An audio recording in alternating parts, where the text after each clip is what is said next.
This happened yesterday. It's a hot day and my wife orders a sangria.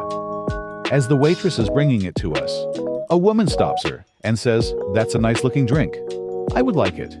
The waitress says, "Sure, I'll get you one." The woman says, "No, I want that drink." The waitress had to explain to her that this particular drink was already spoken for. Some people.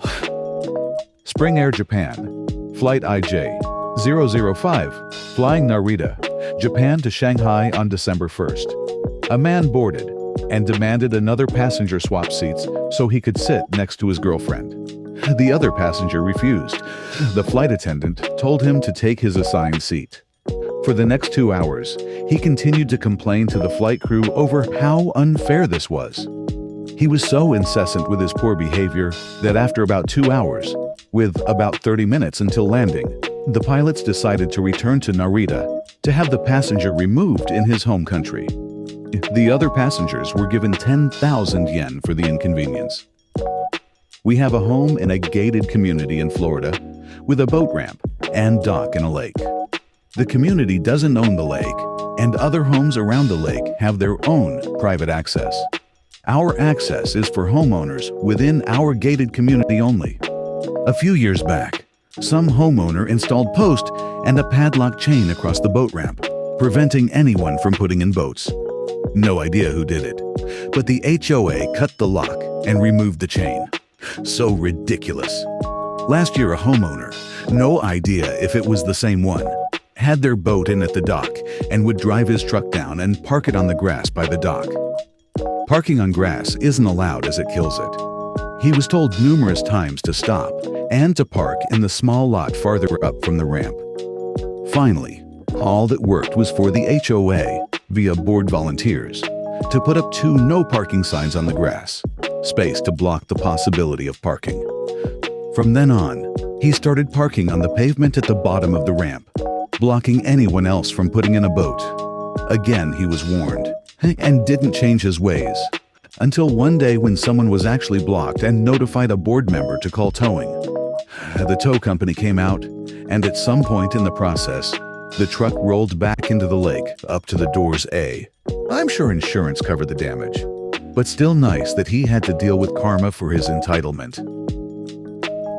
Earlier this evening, I went in to pick up my child's prescription at the local pharmacy. I got there right when they went on break. Luckily, the break was only 30 minutes, so decided to shop around. This actually took me close to their reopening. I went to stand in line 2 minutes before. Previously, I noticed 3 older men sitting in the appointment waiting area off to the right. I wanted to sit there earlier, but the men just took up space.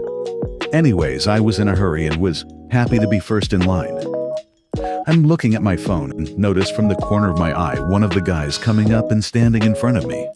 The pharmacy doors start to open, and he proceeds to say, "I've been waiting in the waiting area for a while." Actually, all of us have been for about 20 minutes.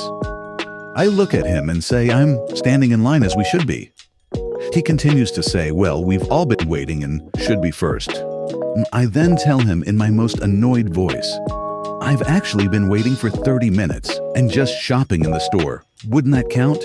I'm standing in the line and was at the front. The sign also states, 'Line starts here.'" He let me pass. In my mind, I wanted to say, "I'm sorry, I was not aware of the rules you made up for this pharmacy," and also call him an entitled prick, but I didn't. I went on a cruise over Thanksgiving. I paid an extra $600 for access to the adults-only spa for my husband and me for the week. Some entitled guy brought his kid into the spa. The guy was lying on a lounger sleeping, or just ignoring the kid, while the kid was jumping and squirming around. The kid looked to be somewhere between 5 and 7 years old, and thankfully didn't say anything, but was clearly bored and quite active and distracting. Shortly after I noticed the kid, the spa attendant came and nicely and quietly explained that the spa was for adults only, and to please take the child out. The mom appeared out of nowhere and collected the child while saying, "Oh honey, they don't want you in here, so now we all have to leave." I mean, really? Even if the spa wasn't explicitly adults only, Why on earth would you think a spa, a place of quiet relaxation, would be remotely of interest to a child? Especially since the ship was extremely child-friendly and had an arcade, a kids zone, 2 water slides, and bumper cars. I am on my phone, so sorry for the formatting. When my son was in 7th grade, he made a friend in his special needs class. Both have autism. I will call him Bobby. Bobby and my son became very good friends. One day, I finally meet Bobby's mom. I will call her Barb. Barb and I are both about 50. Anyway, I invited her to our house for the boys to play, and we would sit and talk. When I invited her over, I let her know she could only stay until about 7 p.m., since I work early. She didn't work, and not a school night. Anyway, she would not even get there until past 630, blaming all issues on her son. Then, I allowed them to stay longer because my son wanted to play. That happened a few times. Another time, I asked if she wanted to go to an event. She said yes, and I got tickets. The day of, she called and told me they couldn't go because she had to do laundry. Laundry!